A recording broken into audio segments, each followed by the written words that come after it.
Nəsimi rayon Cavadxan küçəsindəki yaşayış binaların birində qarşısı alınmış beləsinə dəmir lövhə var. Sakinlərin bildirdiyinə görə bu dəmir lövhəni qarşıdakı Mahal adında olan restoran sahibi beləsinə bir səs çəkmişdir.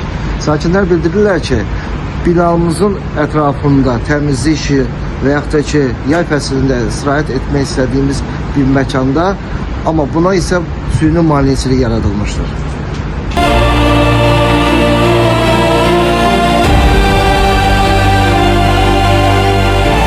Özü təqdim edilir. Bahadır Ağayev. Bax, buradakı həmən səth yaratmışsınız. Nümayəndəsi kimi. Biz onu yaratmışıq. Ki, burada təmizləyək. Binadan zibil atırlar. Yəni, qaranlıq, işıq zad yoxdur, qaranlıq olur. Yəni, o bizə lazım olan bir şeydir. İtlər, pişiklər girir. Baxa bilərsiniz, çəkə də bilərsiniz. Oradan bu pəncərədən atırlar, bütün zibillər, hamısı yerdədir. Yəni, sakinlər təbii ki, binanın sakinləri. Bəli, yəni bizə aidiyyat yoxdur, bizim restoran aidiyyat yoxdur. Bəs necə bu təmizləməsinə necə? Ayda yəni, restoran tərəfinə 15-20 manat veririk, ayda 2 dəfə buranı təmizlətdiririk. Və yenə də baxın, orada zibillər var. Hamısı, arxa tərəf gedirsən, elə bir ki, meşəli idi. Girirlər, piyanıskalar, zatlar yatırdılar, edirlər. Biz də bağlatdırmışıq ki, səliqalı olsun, təmiz olsun. İndi arada da bizdən şikayət edirlər ki, yəni beləsin, bizdə burada heç bir şey yoxdur.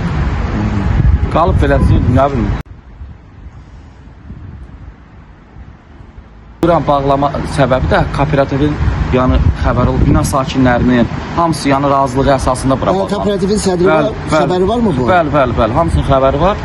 Yəni hamısına məsləhətləşilib bağlanılıb ki, yəni burada yenə deyirəm, o piyanıskalar olur, gəlir, iç yatırlar, sonra bombuşlar olur, belə ola bilər, körtəbi çıxır.